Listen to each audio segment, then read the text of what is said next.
All right, so still looking in practice test 5. We'll talk about some reading. You know, it's 52 questions, 65 minutes, 10 or 11 questions per section.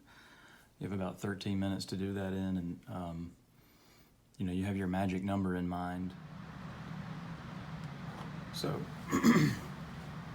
what this test wants, y'all, is for you to start reading right here and believe it to be true, that your job is to read all of this, learn it, and then answer questions based on what you learned. If you're learning, you're doing it wrong, okay? We're not here to learn, we're here to pick correct answers out of a list. The correct answer to a question that they gave us that has to be clearly worded and phrased. The answer choices have to be clearly worded and phrased. There are always categorical reasons why the right answer is right and why the wrong answer is wrong. So my suggestion to you is this. Step 1, do vocab questions. Step 2, do paired questions. Step 3, do some reading then if you need to. Step 4, answer big picture questions. And step 5, answer figure questions if there are any.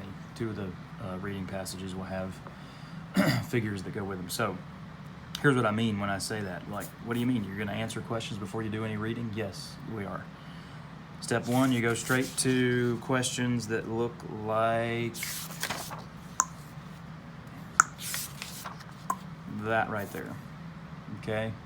They're gonna be in virtually every passage. It has a word inside of quotation marks, and it has a line reference. Now the word becoming, and I'm covering these up on purpose, if I just heard the word becoming without any other context, I would think that becoming means like turning into something, like you know, like that caterpillar is becoming a butterfly. And one of these words probably means that, emerging maybe, or developing, or happening. But my suggestion on how you deal with the vocab questions is this. You literally physically cover them up.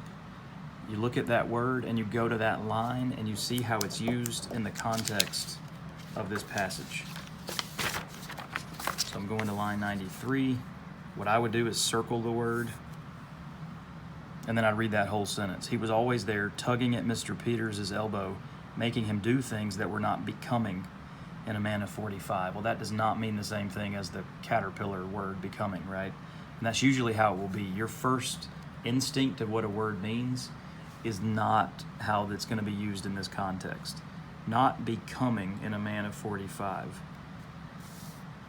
Making him do things that were not becoming. Then here's my suggestion. You figure out or decide what that word means in your own words before you look at their choices. I'd probably use the word normal. Making him do things that were not normal in a man of 45. Now, I'm going back to the question now, and I'm looking for the word that means normal. I'm moving my hand out of the way. Does emerging mean normal?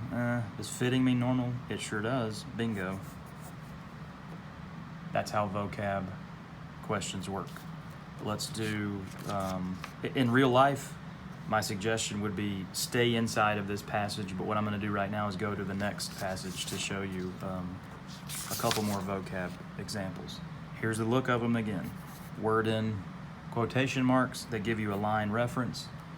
Cover them up with your hand, go back to line 2. See what the word station means. Heaven has appointed to one sex the superior and to the other the subordinate station. Well, that doesn't mean station like a train station. That means like position maybe, or